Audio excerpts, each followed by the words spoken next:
उनमें से एक स्वर्णिम सोपान भारत को डिजिटल क्रांति का भी है।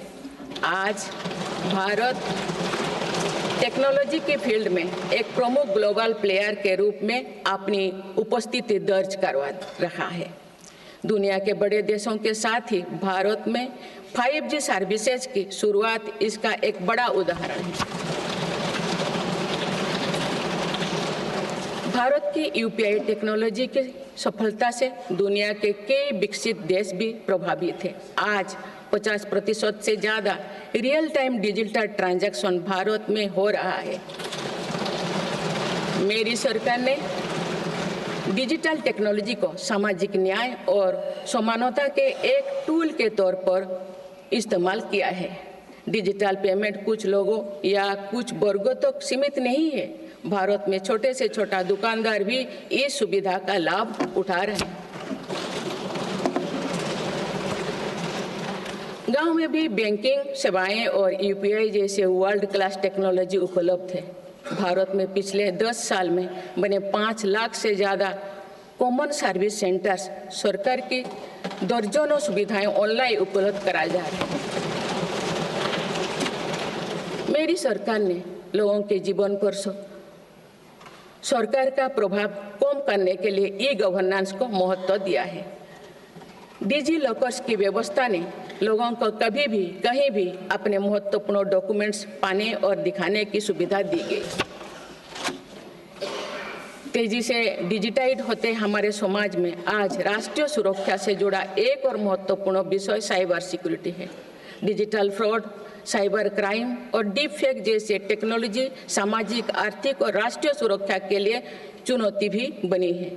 इन साइबर क्राइम को नियंत्रित करने के लिए कई कदम उठाए गए हैं। साइबर सुरक्षा के क्षेत्र में भी युवाओं के लिए रोजगार की संभावनाएं हैं।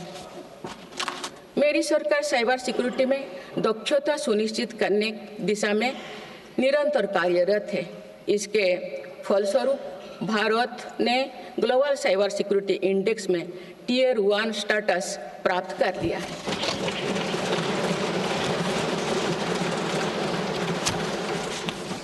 माननीय सदस्यगण, किसी भी देश का आधुनिक इंफ्रास्ट्रक्चर ने केवल उसके नागरिकों को एक बेहतर जीवन एवं देश को नई पहचान देता है, बल्कि देश को एक नया आत्मविश्वास भी देता है।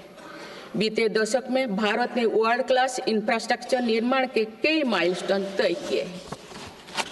इस आधुनिक इंफ्रास्ट्रक्चर से दुनिया में भारत की छवि मजबूत हुई है। इन्वेस्टर्स का भारत के प्रति भरोसा बढ़ा है, उपयोग को बल मिला है और नए रोजगार का निर्माण हो रहा है।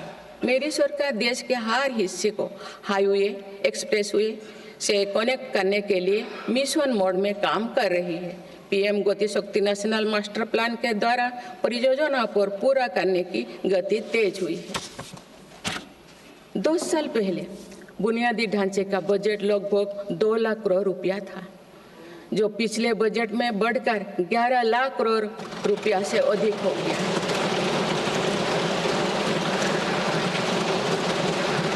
पिछले एक दशक के काम को आगे ले जाते हुए पिछले 6 महीने में मेरी सरकार ने भविष्य के इंफ्रास्ट्रक्चर में रिकॉर्ड निवेश किया है।